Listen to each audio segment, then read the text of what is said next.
I was 21 the day I found out my stepdad might still be alive. For most of my teenage life, I lived with this gaping hole of a mystery no one could fill. He disappeared when I was just 9. One day, he went out for a walk, said he was heading to the corner store, and never came back. No note, no trace, no calls. I remember sitting on the couch in my pajamas, watching the front door like it would suddenly swing open, and he'd walk in with a bag of chips like nothing happened. But the door stayed shut. The police did everything they could, or at least that's what they told us. There was an investigation, missing person flyers, even a local news spot. My mom completely unraveled after that. She went from this vibrant, upbeat woman to a shell of herself overnight. She used to laugh at everything. After he disappeared, I didn't hear her laugh for a year. Everyone assumed he'd either been kidnapped, killed, or had some kind of mental break. But there was never any sign of struggle. His car was still at home. His wallet was in the drawer. It was like he just evaporated. My mom didn't believe he left on purpose. Not at first. She clung to the idea that something had gone wrong, like he'd been mugged or hit his head and forgot who he was. But months went by, and nothing. Then years. Eventually, the pain calcified into this cold sort of acceptance. When I turned 16, I stopped asking questions. My mom never remarried.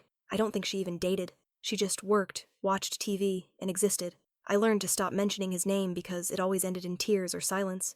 But then, something strange happened last month. I was at a coffee shop at university. I go there almost every weekend. Same seat by the window, same boring cappuccino. I was scrolling through my phone when I heard a man, and I froze, because I knew that laugh. I hadn't heard it in 12 years, but it hit me like a punch in the gut. I turned slowly, heart racing, and there he was. Sitting at a table across the room, chatting with a woman. Same voice, same mannerisms, same dimple on his cheek when he smiled. But there was no way it could be him. My stepdad was missing. Presumed dead. This man looked a little older, more rugged maybe, but it was him. I was sure of it. I didn't approach him. I couldn't. My hands were shaking so badly I had to hold my cup with both hands. I just sat there and watched from behind my sunglasses, pretending to read something on my phone, while my entire world crumbled in my chest. I left the cafe without finishing my drink. That night, I couldn't sleep. My brain was spiraling, cycling through every childhood memory, every bedtime story he ever read me, every time he picked me up from school. Was I losing it? Had I just projected my grief onto some random guy? But something in my gut said no. That was him. The next day, I went back to the coffee shop, and so did he. I didn't sleep much that night. I kept checking the time, counting the hours until the cafe opened again. I told myself I was crazy, that I needed to let it go, that it was probably someone who resembled him. But every time I closed my eyes, I saw his face. The way he used to wink at me when he told a joke. The way he said my name like it meant something. You don't just forget the person who helped raise you. So, yeah, I went back. I got there around 7:30 a.m. and sat at the same table as the day before. I wore a hoodie this time and kept the hood up, pretending to scroll through my phone like a bored student. But inside, I was spiraling. Around 8 a.m., he walked in. Same routine. Coffee, blueberry muffin, corner seat. Same soft chuckle when the barista made a joke. Same subtle tap of his fingers on the table while he waited. And the woman from yesterday? She wasn't with him this time. He was alone. I watched him for a full 30 minutes. Every gesture was him. Even the way he stirred his coffee. He used to do that same thing when he drank tea at home. Clockwise. 3 slow circles. I wanted to get up and go talk to him, but I was frozen. What if I was wrong? Or worse, what if I was right and he looked me in the face and pretended not to know me? So instead of approaching, I took a photo of him from behind my coffee cup, then another when he glanced toward the window. It wasn't perfect, but clear enough to see his face. Later that day, I showed the photo to my mom. She took one look and went pale, completely silent for a full minute. I could see the recognition in her eyes, but when I asked her if it was him, she shook her head too fast, almost too fast. She said no, that it was a coincidence, that grief messes with your head, but I saw the way her hands trembled. She wouldn't look at me after that. That's when I knew something else was going on. She wasn't shocked that it looked like. She was shocked that I'd found him. After my mom brushed off the photo, I didn't push her, not right away, but I couldn't let it go either. For the rest of the day, she was weird, distracted, quiet, like she was stuck in her own head. She barely touched her dinner, kept staring at the TV, but wasn't actually watching it. And every time I walked into the room, she flinched like I was going to ask again. So I did. Late that night, I went into her room and sat on the edge of her bed. I didn't show her the photo again. I just said, I know it's him. You saw it. Why are you lying to me? She didn't answer at first, just stared at her hands, then finally muttered something. Said that I'd moved on, would be best if I go digging. Those were her exact words. Don't go digging. That was the moment I realized more than I asked her point blank if left us on purpose. She didn't. She just said, some people are good at pretending to be something, and when their mask falls off, it's better to let them stay gone. It felt like the air got sucked out of the room. I didn't sleep after that. Instead, I started digging. I went through old photo albums, notebooks, even some boxes we'd kept in storage. I found one labeled Mark, Personal, my stepfather's name. Inside, there were scraps. Letters he wrote her, a few cards, a CD labeled Backup with a year on it, 2012, the year he vanished. Most of the stuff seemed normal, except for a page torn out of a notebook. His handwriting, messy, fast, like he'd written it in a rush. It said, "They're asking too many questions. I have to go. I'll make it right, but not now." That's all it said. No signature, no explanation. He did leave. I wanted to wake my mom up and confront her, but I didn't. Something told me she had reasons for keeping it, but I wasn't going to stop. Not now. So the next day, I went back to again. This time, I planned to follow him. I showed up earlier that day, posted up near the back of the cafe with a coffee I didn't even sip, heart thumping so hard I could feel it in my teeth. The plan was simple: follow him, figure out who he was now, and why he left us behind. When he walked in, it was like watching a ghost put on skin. He was wearing a navy jacket, jeans, sunglasses. Simple, ordinary, but I saw it in his walk, his posture, how he nodded politely. Every movement screamed familiarity. He wasn't Mark anymore, not to the... They called him Ray. I heard it clearly when barista smiled and said, "Morning, Ray. Your usual?" He smiled. That same crooked smile I remembered from my childhood, and that name, Ray, cemented it. He'd built a new life, with a new identity, right under our noses. After about 30 minutes, he stood up, tossed his cup, and headed for the door. I slipped out the side entrance and followed him from across the street. He didn't seem to notice, but I kept my distance just in case. He walked for about 15 minutes, taking side streets and quieter paths, almost like instinct, like someone used to not being followed. Eventually, he turned into a neighborhood I recognized. One of those newer suburban developments on the east side of town. Big houses, clean driveways, manicured lawns. He walked right up to a blue 2-story house with white trim and unlocked the door with a key. I didn't go any closer. I stood half hidden behind a parked SUV and stared at the house. He was living here, peacefully, like he hadn't just vanished from 2 lives over a decade ago, like he hadn't shattered a little girl's sense of safety and a woman's belief in love. I stayed there until a woman came out onto the porch. She called out something I couldn't hear, and he stepped outside. They laughed. She kissed him. It was casual, familiar. Then a kid, maybe 6 or 7 years old, ran out the door and into his arms. That was the moment I felt like I'd swallowed glass. He had a new family. I stood frozen behind that SUV for way too long, just watching them. The woman, the kid, the way they all laughed together. It didn't feel like I was watching a stranger. It felt like I was watching my life, hijacked and rebranded. Like he'd copied and pasted the exact same dream he once had with us and just hit restart. He didn't look stressed. He didn't look haunted. He looked happy. That's what killed me the most.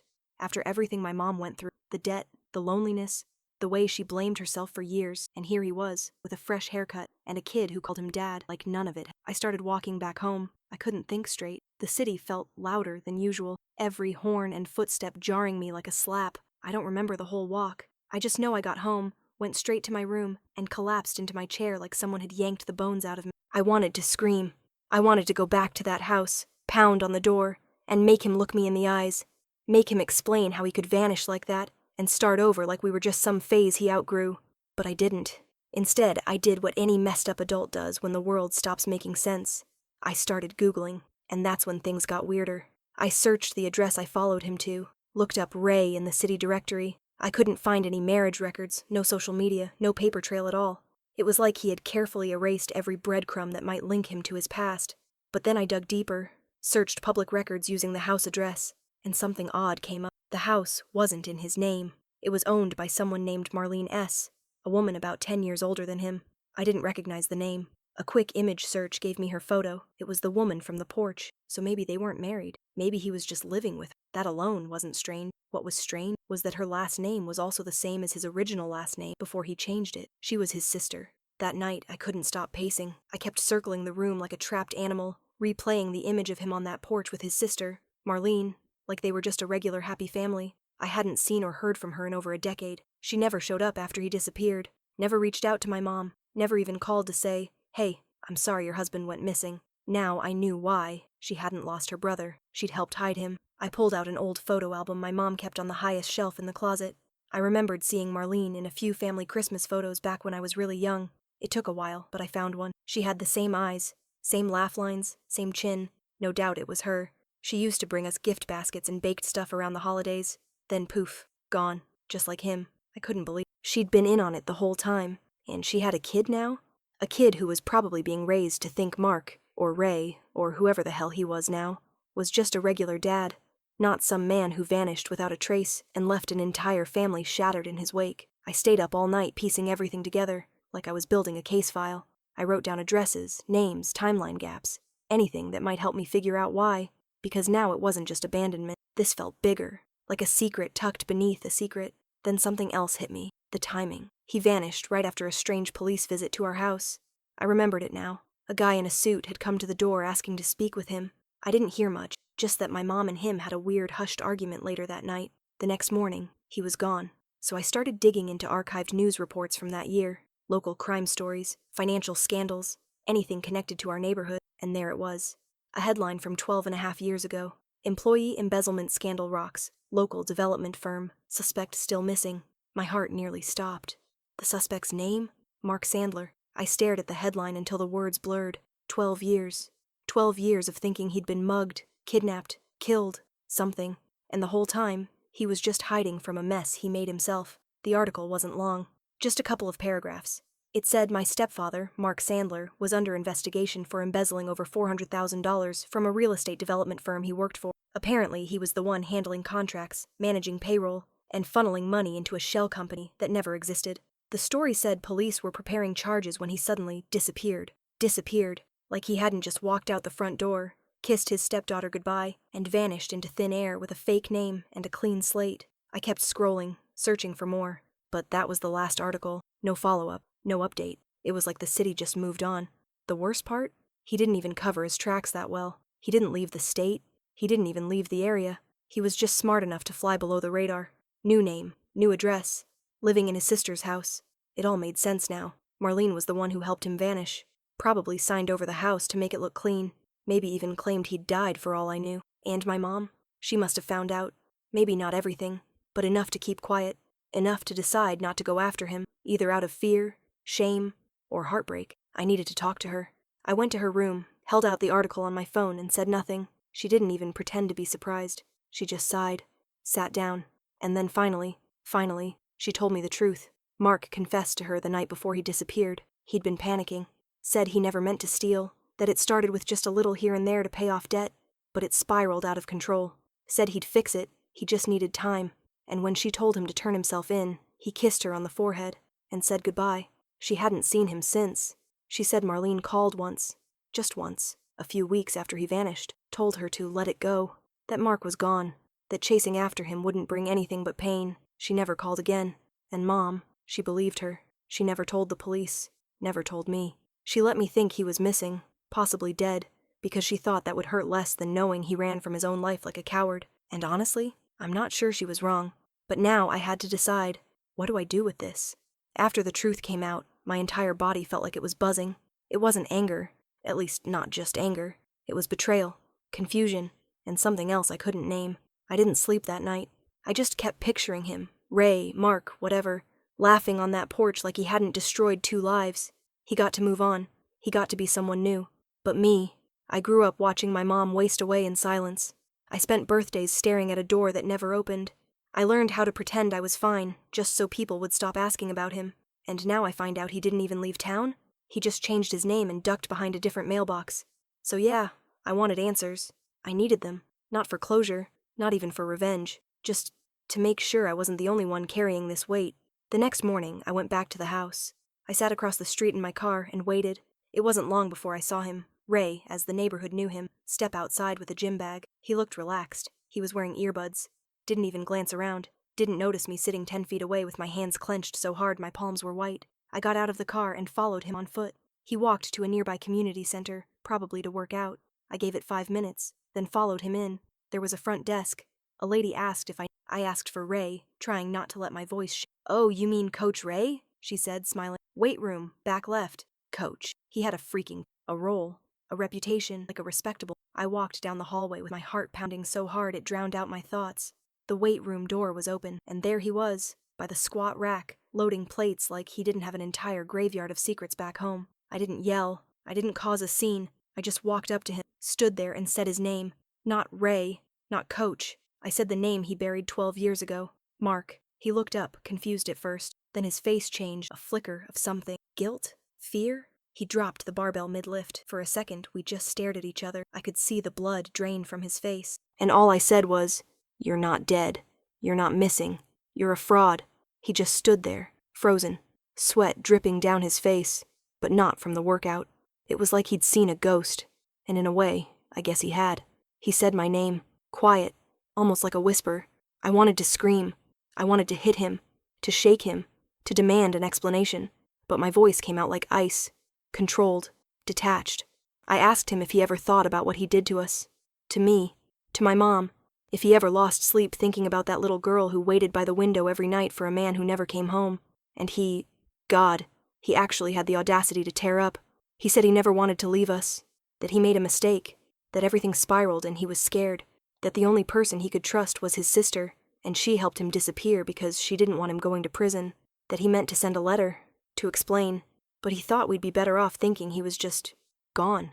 Better off? I told him we were broken, that my mom never dated again, that I spent years wondering if I had done something wrong, that his silence messed me up in ways I'm still unpacking. He covered his face with his hands and sat down hard on the bench behind him. He looked smaller than I remembered, and then he said something that made my blood run cold. He said, "I came back to this town last year, to see you.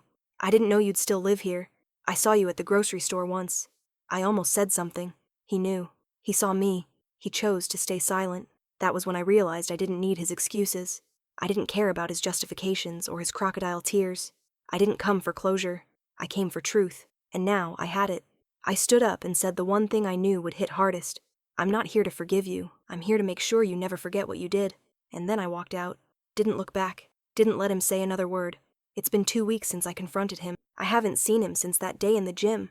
But he's tried reaching out. Emails, texts from a number I didn't recognize. Even a handwritten letter dropped off at my building by someone else. He probably didn't want to be seen. I didn't read most of it. Just the first line. "I don't expect you to forgive me, but I wanted you to know how often I think about you and your mom. Too little. Too late." I didn't tell my mom about the confrontation right away. I thought maybe I'd spare her the pain, but eventually I sat her down and told her everything. Her hands shook the whole time, and when I finished, she said something that stuck with me. "You got to say what I never did. That's something." She didn't ask if he apologized. She didn't ask if he looked different. She didn't want to know anything else. She just sat quietly for a long time, then asked if I could help her box up the last few photos of him still in the house. The ones tucked away in a drawer she pretended not to remember were there. We didn't say much while we packed them, but it felt like a funeral, not for the man he used to be, but for the illusion we both clung to for way too long. I could have gone to the police. I could have forwarded the article, made a call, told them where he was, and maybe part of me still thinks about it. But I also know the statute of limitations on that kind of financial crime probably ran out years ago, or maybe he made a deal through Marlene we never knew about. Either way, exposing him now wouldn't undo what he did to us. It wouldn't give me back my childhood. It wouldn't give my mom back those lost years. But what it did give me, finally, was clarity. He's not some mystery, and he's not a ghost. He's not a tragic figure who got swallowed up by life. He's just a man who made choices. Selfish ones. Cowardly ones. And now I know the truth. He didn't die. He didn't forget who he was. He just walked away, and we survived without him. That, more than anything, is what I carry with me now.